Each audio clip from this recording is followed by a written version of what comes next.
This episode is brought to you by Netflix. So Netflix is basically Santa this year. 2 NFL games on Christmas Day, streaming live. At 1 p.m. Eastern, it's Cowboys, Commanders. Then at 4:30, you've got Lions, Vikings. Midwest football, playoff stakes, and probably some snow. Watching holiday football is a tradition the whole family can enjoy. Open some gifts, grab some food, settle in, and watch NFL Live on Netflix this Christmas Day.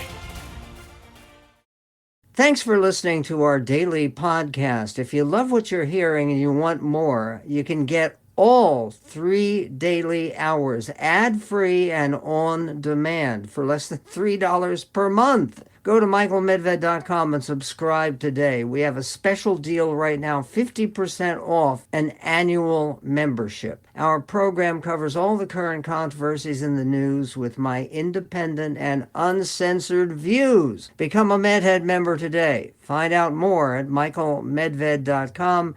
That's michaelmedved.com. And now, your daily dose of debate, breaking news, and uncensored views. This is the Michael Medved Show. And another great day in this greatest nation on God's green earth. What makes this day so great? Well, it is the E-Day. E-Day meaning D-Day with a different letter? No, E-Day meaning a very different sort of thing. E stands for Epstein. The Justice Department is set to release several 100,000 records. This is more stuff than Trump stored in his bathroom at Mar-a-Lago that got him into trouble before. But what's the trouble this time is the continuing stench of a cover-up. The Justice Department, CBS is reporting, is set to release several 100,000 records from the Jeffrey Epstein files today, falling short of a mandate from Congress to release all the documents under a new law. Now, that mandate from Congress was a piece of legislation that passed almost unanimously, and it was signed proudly by President Trump, who pretended that he had been in favor of this kind of release all along. He never had any objection to it. Oh, he's fighting it tooth and nail. And his attorney representing the Justice Department now as a deputy attorney general is Todd Blanche, who has a background trying to help Trump fight off various indictments and accusations and his charges, including the charges on which he's been convicted. Todd Blanche, the deputy attorney general, told Fox News that the department would unveil an initial tranche of files on Friday, that's today, with more expected over the next couple of weeks. 2 sources told CBS News the documents are expected to be released in the middle of the day. The law known as the Epstein Files Transparency Act, EFTA, requires the Justice Department to publicly release all the files in the government's possession. It's reported to include 95,000 photographs, not even including just the paperwork. There were 2 photographs published in the New York Times today, one showing Jeffrey Epstein with Steve Bannon, who has been one of President Trump's closest advisors. He was his campaign director back in 2016. And the other showing Jeffrey Epstein with Noam Chomsky, who is an extreme leftist who is not a Trump supporter in any way. He, in fact, is a great and profound opponent of Israel. This may be for people who believe that somehow that Epstein was involved with the Mossad or with the Israelis. He would have nothing to do, if that were the case, with Noam Chomsky, who doesn't believe in the existence of Israel. He is a person of Jewish ancestry who is one of the most bitter anti-American and anti-Jewish, anti-Semitic voices anywhere in the world. A professor of linguistics for years at MIT. Okay, meanwhile, The Democrats have harshly criticized Todd Blanche's statements and comments, and they said they were exploring legal options to compel the DOJ to release all of the files that are eligible.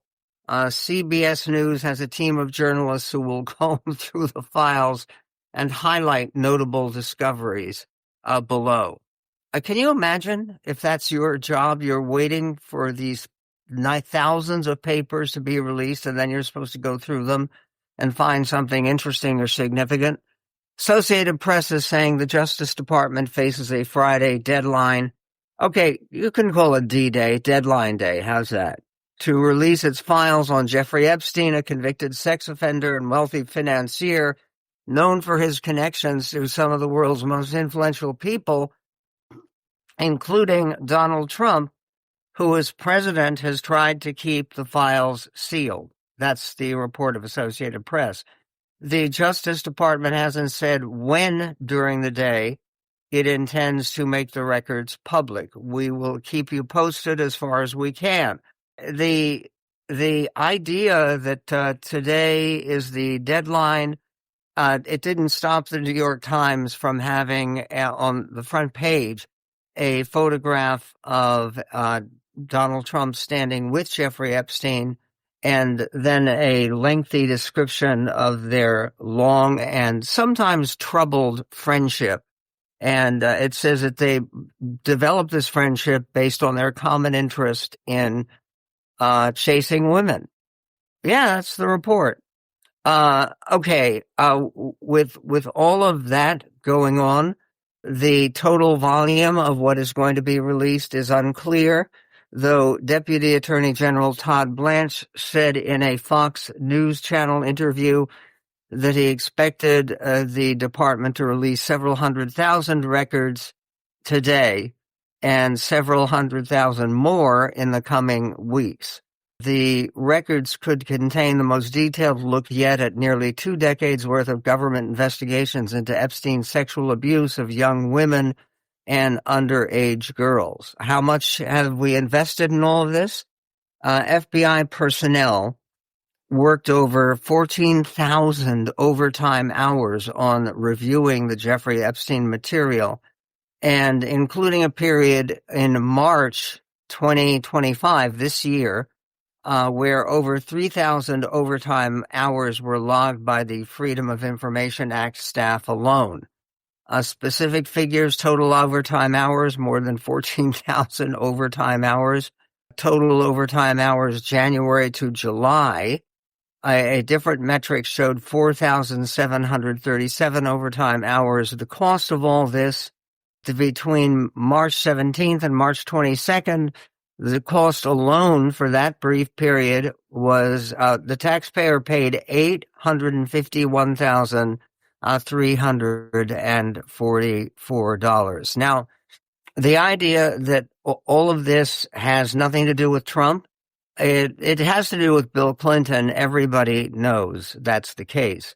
But Bill Clinton is mentioned in the documents that have been declassified so far. He's mentioned 50 times. How many times is Trump mentioned? Is he mentioned 50 times? No. Is he mentioned 100 times? No. He's mentioned 1,500 times. And just going through that, if you think about it, 1,500 times, it's amazing.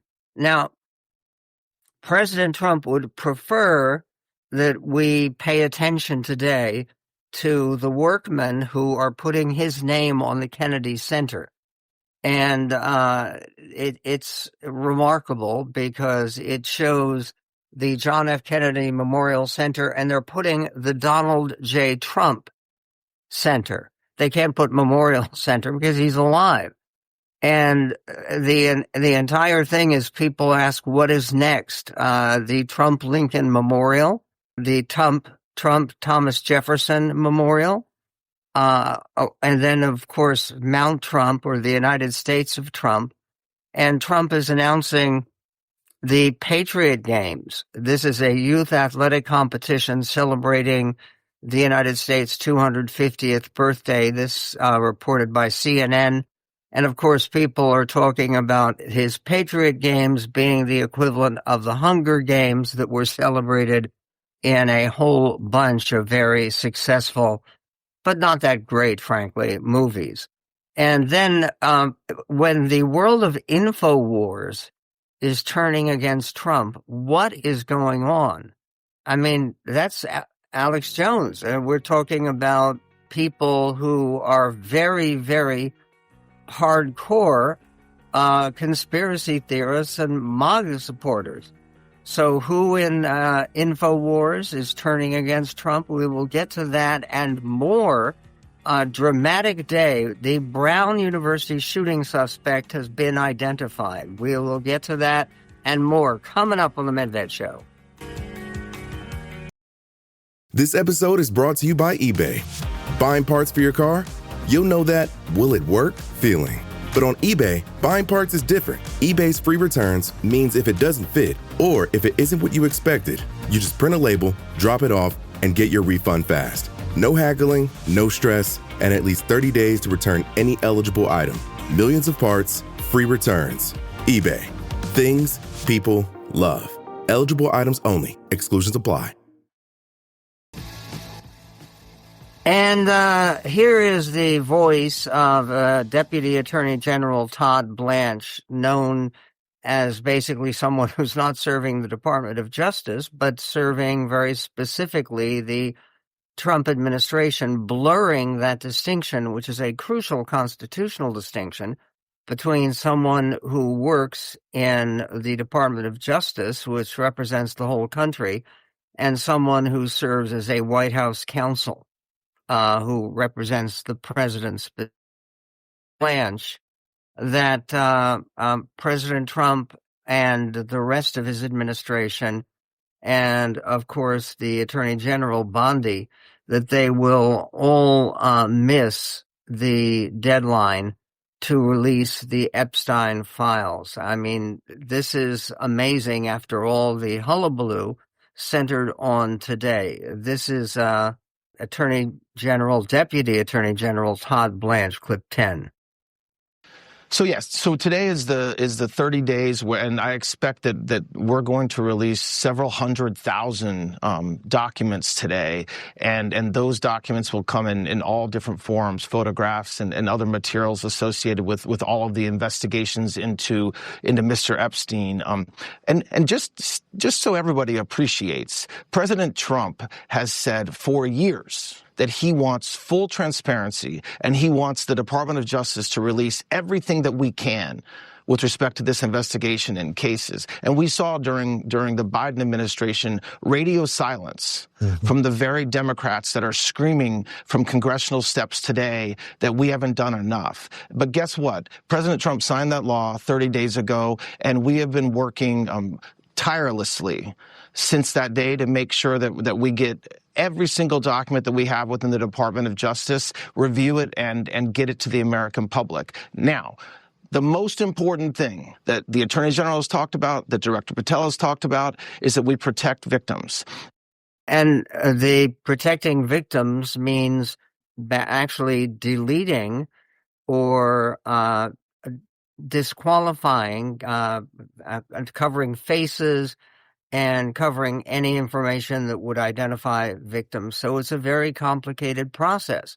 Meanwhile, President Trump was speaking more optimistically, not about today being D-Day, delivery day, deadline day for getting all of the transparency that he's been promising, most recently about Jeffrey Epstein, and actually distracting people with something else, with a game or a series of games.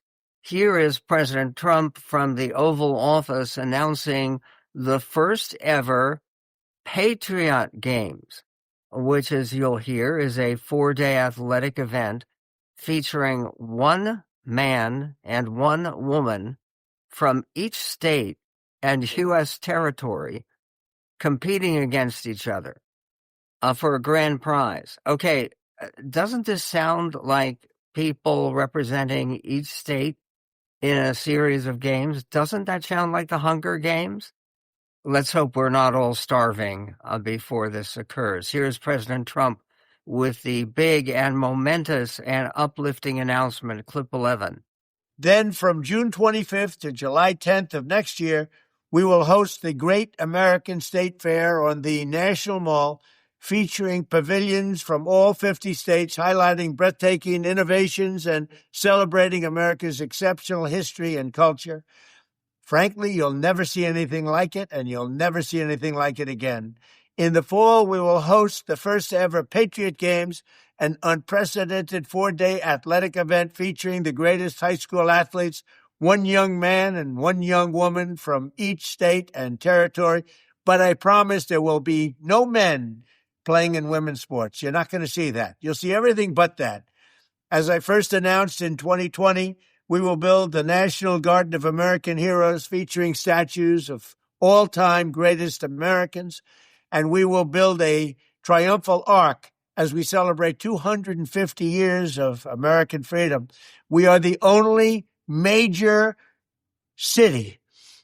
We are the only major capital. We are the only major place without a triumphal arch, a beautiful triumphal arch, one like in Paris where they have the beautiful arch in Paris. They call it the Arc de Triomphe. And we're going to have one in Washington, D.C. very soon. Construction will start.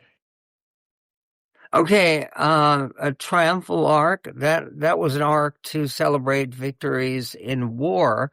There was another French import to the United States called Lady Liberty, a Statue of Liberty enlightening the world. It was a gift from France back at the end of the 19th century, and that had a message to it. What is the message of the triumphal arch that President Trump wants to build?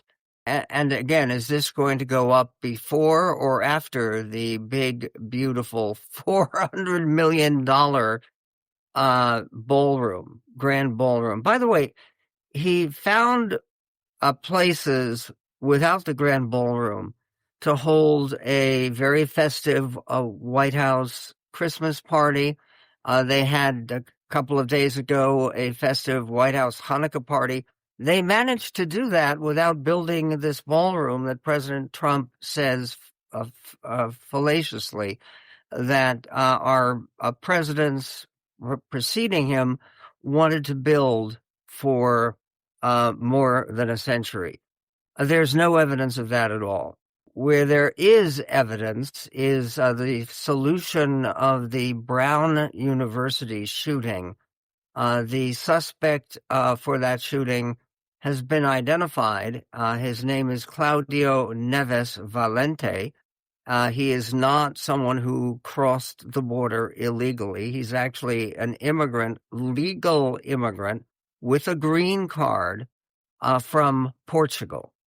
The man suspected of fatally shooting 2 students at Brown University and also going into the home of an MIT professor of physics and murdering him at his home. He is suspected of both crimes. He was found dead last night after taking his own life. Police identified him as a 48-year-old former Brown student and Portuguese national. His body was found at a storage facility in Salem, New Hampshire. His crimes of murder allegedly committed in Providence, Rhode Island, and in Massachusetts, in Cambridge, Massachusetts, the site of actually is Brookline, Massachusetts, at the home of this MIT professor. Officials said he had no known criminal record in the U.S. and was also responsible for the killing of an MIT professor earlier this week. There is more on how this murderer accused, named Valente, how did he enter the U.S.? And no, it was not under President Biden. So what was the specifics on that? We'll get to it coming up on the Medved Show. Retirement isn't just about closing out your career. It's mornings that begin with a sunrise instead of an alarm, and the freedom to live the life you've always dreamed of. With a New York Life financial professional, you'll have the guidance to make it real, so your years of hard work become the life you've always imagined. Your life. New York Life. More powerful together. Start today at nyl.com. And even though it's a dark moment in our history concerning the shootings that have impacted America from Australia, the shootings in Brown University campus in Providence, Rhode Island, and of course the horrible murder of the Reiners, of Rob Reiner and his wife Michelle.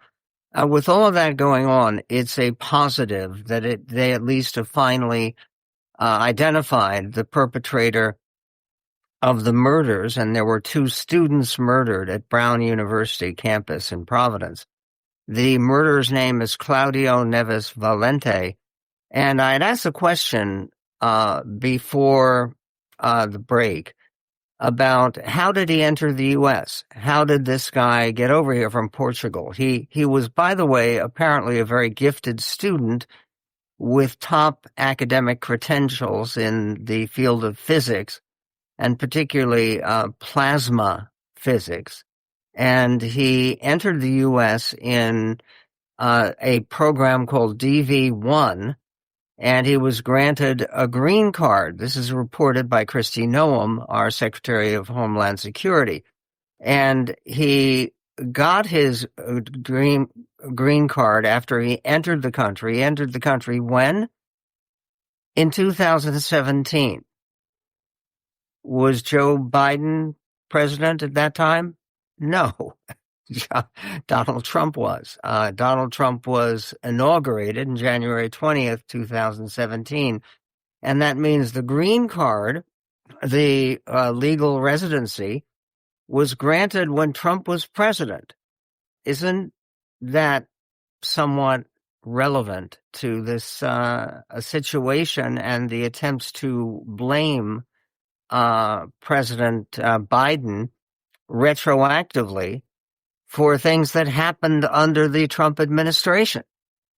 And I had mentioned before that there was even some dissatisfaction with President Trump coming from a quarter which is associated with his supporters. We're talking about the world of InfoWars and the Alex Jones point of view about conspiracy theories in the country.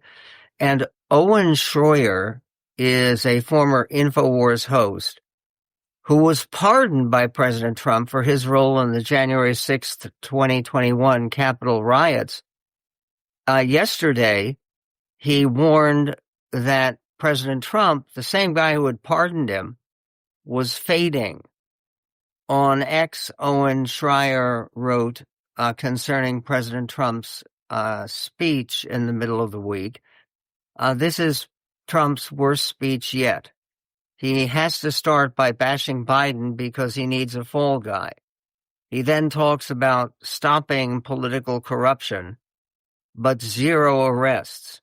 He says he beat special interests, but they bought him. He then speaks like it's 2024 and we didn't just win an election. Well, actually, most recently in 2025, there weren't many elections that Republicans won.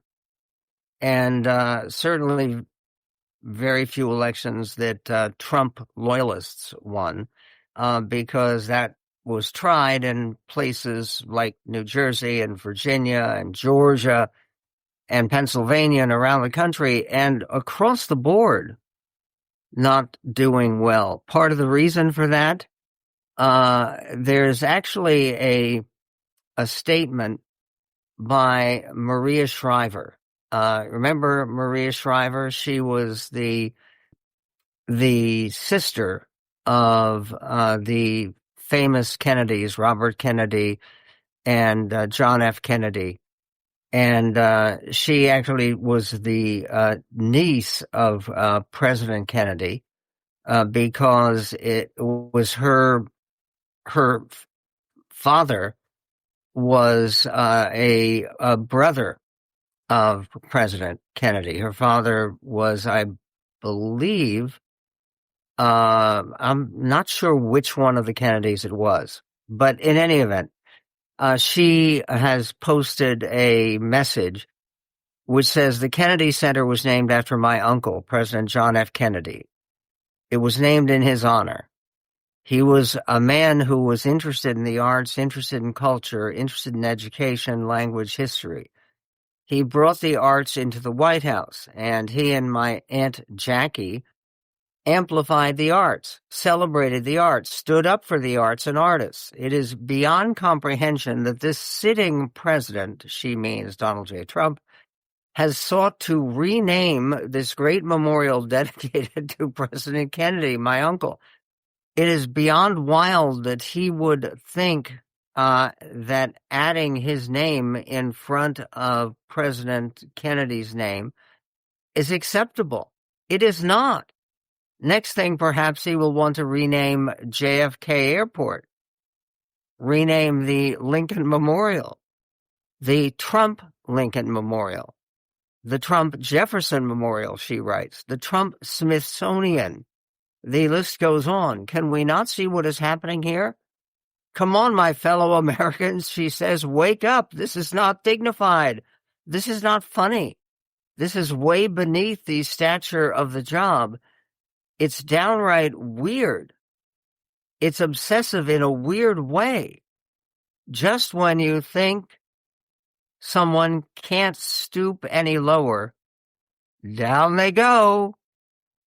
The idea that you have Maria Shriver agreeing with the likes of Owen Schroyer is an indication that things may not be going so spectacularly well for President Trump. And then again, there is more evidence that that is the case.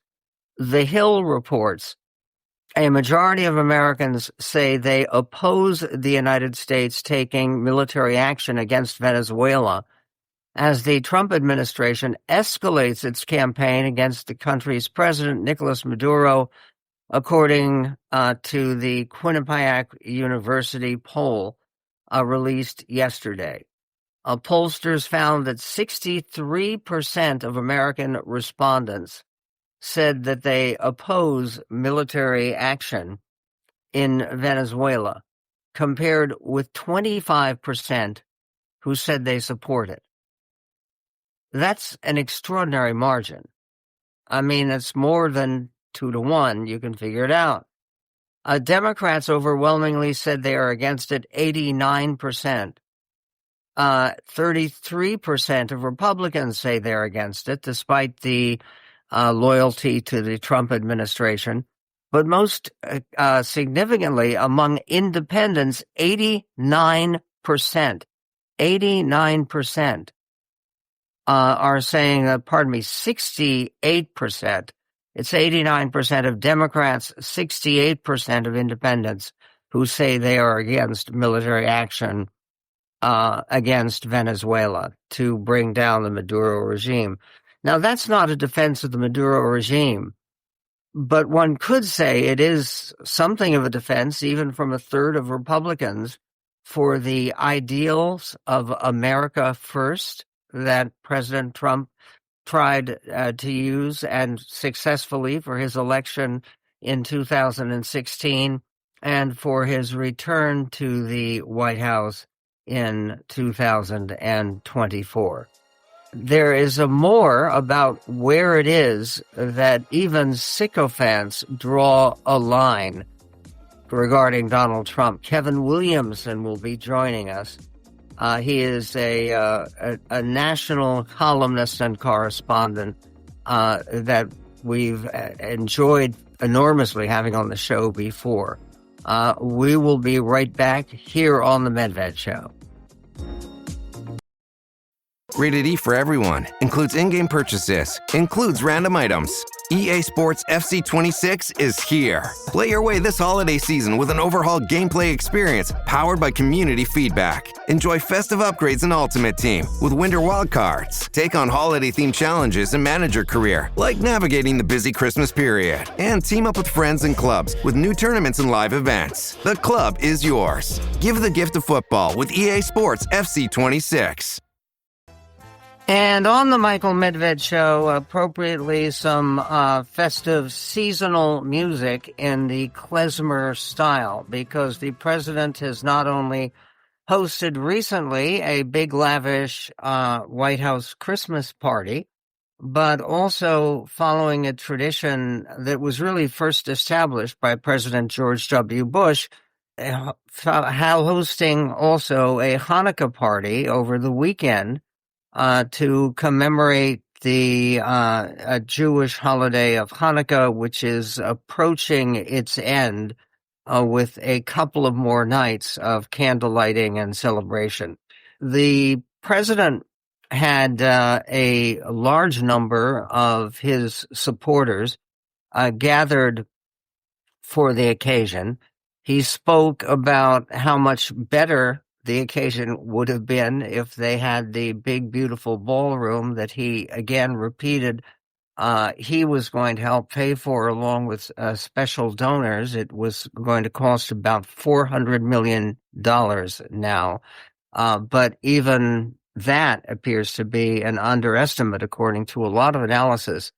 But what was truly bizarre is that a large part of his address was not only rambling and disconnected, but it was clearly scripted for him in advance. And here, speaking to a largely Jewish audience, he found a need to explain to them the background of the Hanukkah holiday, which is the kind of thing that the overwhelming majority of Jewish kids in this country are going to get, well, when they're in kindergarten or first grade.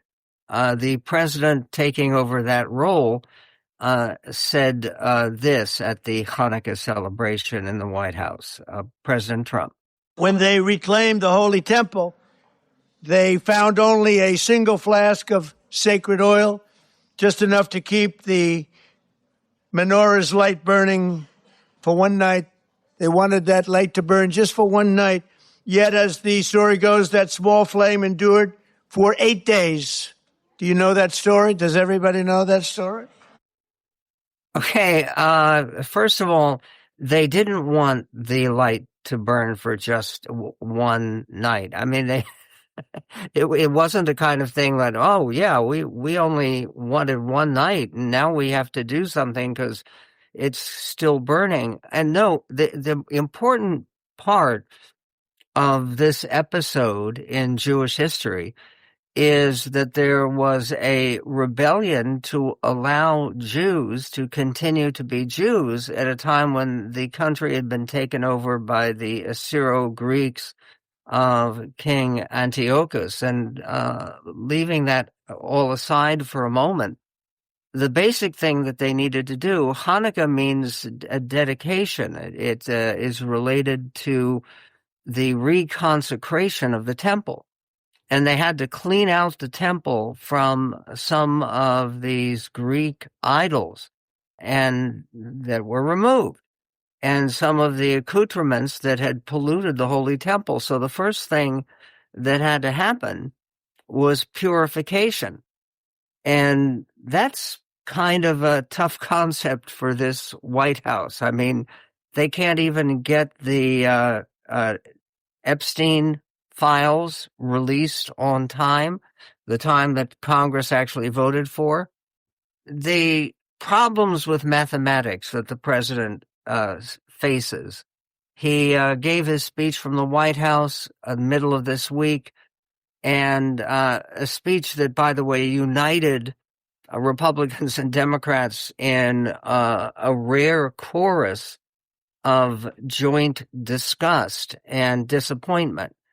And there was a Fox anchor who pressed Cabinet Secretary Howard Lutnick, the Secretary of Commerce, on President Trump's mathematically impossible claims such as that he is going to reduce the cost of prescription drugs by 600%.